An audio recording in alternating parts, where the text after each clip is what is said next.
आज मैं पोस्टमार्टम करने लगा हूं इस खानदान का। ये कबाड़ियां लोहार, मैं बताऊंगा इन्होंने क्या किया पहले। और मैं ये जो बोल रहा हूं ना, दो लफ्ज मैंने बोले हैं लोहार और कबाड़िया, ये मैंने क्यों बोला है ये आपको अभी मैं साबित करूंगा। मैं बिला वजह नहीं कह रहा, ना मैं कोई गुस्से में हूं, मैं तो बहुत इंजॉय करने वाला हूं और आपको भी करवाने लगा हूं। ये नाजरीन एक खबर पहले आपको मैं पढ़ के बताता हूं कि शहबाज शरीफ ने आर्मी चीफ के बारे में क्या कहा। Army chief general Syed Asim Munir के साथ मिलकर पाकिस्तान को दुनिया का सबसे ज्यादा तरक्की करने वाला मुल्क बनाएंगे शहबाज शरीफ। आसिम मुनीर साहब ने तो रिटायर हो जाना है, उनकी रिटायरमेंट के बाद फिर आप क्या करेंगे? फिर मुल्क कैसे तरक्की करेगा? फिर तो नए आर्मी चीफ आ जाएंगे, फिर आपको नए जूते पॉलिश करने पड़ा करेंगे। देखें आसिम मुनीर साहब, आपके दौर में मेरे साथ बड़ी ज्यादती हुई है, लेकिन मैं फिर भी आपको एक बिल्कुल सही मशवरा देने वाला हूं और सबूत के साथ देने वाला हूं।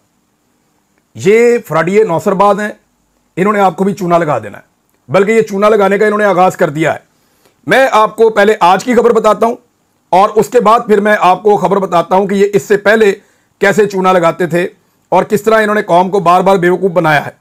ये जनाब अब ये कह रहे हैं कि हमें बहुत बड़े बड़े ज़खायर मिल गए हैं, हम अपनी मादनियात को बेचेंगे बलूचिस्तान में और खैबर पख्तूनख्वा में, और हम IMF से जान छुड़वा लेंगे।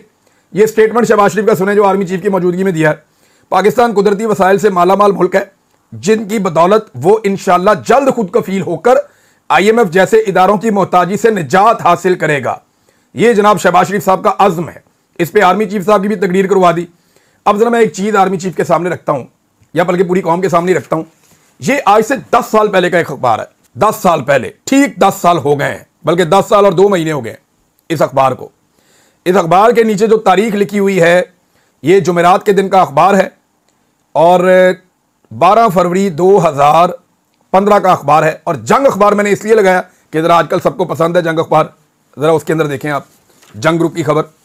जो मेन हेडिंग है ना इस अखबार की, उसमें क्या लिखा है? हिम्मत हारने वाले नहीं, कशकोल जरूर तोड़ देंगे, लोहे की तलाश में सोने और तांबे के ज़खायर मिल गए। नवाज शरीफ और शहबाज शरीफ, इन दोनों भाइयों ने यह तकरीर की थी कि हम लोहा ढूंढने निकले थे और हमें सोना मिल गया। यह बात शहबाज शरीफ ने कही थी, बहुत सारे अखबारात में ऐसे रिपोर्ट हुई थी। सोना, चांदी, लोहा और तांबा निकलने से बेरोजगारी खत्म हो जाएगी। अगर बेईमान होते तो आज ये ज़खायर दरियाफ्त ना होते। ईरान से गैस लेंगे, वजीर आजम का रजुआ में खिताब।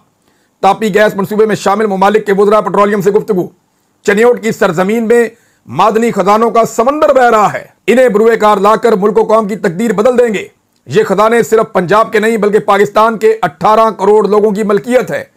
वजीर आला शहबाज शरीफ, उन्होंने कहा जी कि बेरोजगारी खत्म हो जाएगी, सनतें लग जाएंगी, पूरे पाकिस्तान में खुशहाली आ जाएगी, लोहे की तलाश में सोने और तांबे के ज़खायर मिल गए हैं, कौम को मुबारक हो, कौम को मुबारक हो। अब ये वो चीजें हैं जो नौसरबाजियां और रंगबाजियां इन्होंने पहले भी की हुई हैं। आर्मी चीफ साहब ये पहली दफा नहीं है, और ये 80 में भी यही कहानियां सुनाते थे, ये 90 की दवाई में भी यही कहानियां सुनाते थे। उसके बाद ये पाकिस्तान से बाहर चले गए, वहां पर भी इनकी यही कहानियां थी। उसके बाद 2010 से लेके 2020 में भी इन्होंने यही कहानियां सुनाई हैं, और अब ये वही कहानियां दोबारा कौम को करवा रहे हैं 2025 में। ये आपको चूना लगा रहे हैं, ये बेवकूफ बना रहे हैं, ये लोहे को सोना करके बेच देते हैं, कबाड़ का काम है इनका।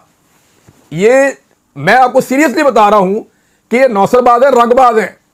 इन्होंने हर थोड़े अरसे के बाद कोई ना कोई चीज दरियाफ्त करनी होती है मुल्क में, और इन्होंने जो है वो नहरें बहा देनी होती हैं दूध और शहद की। और भाई जिन मुल्कों के अंदर तेल निकलता है ना, वो भी ऐसे दावे नहीं करते जैसे दावे ये कर देते हैं।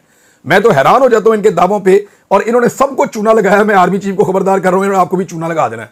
और जब आप फारिग हो जाएंगे ना, तो ये आपके बाद आने वाले आर्मी चीफ को भी चूना लगाएंगे, दोनों भाई मिलके। और ये इनका तरीका वारदात ये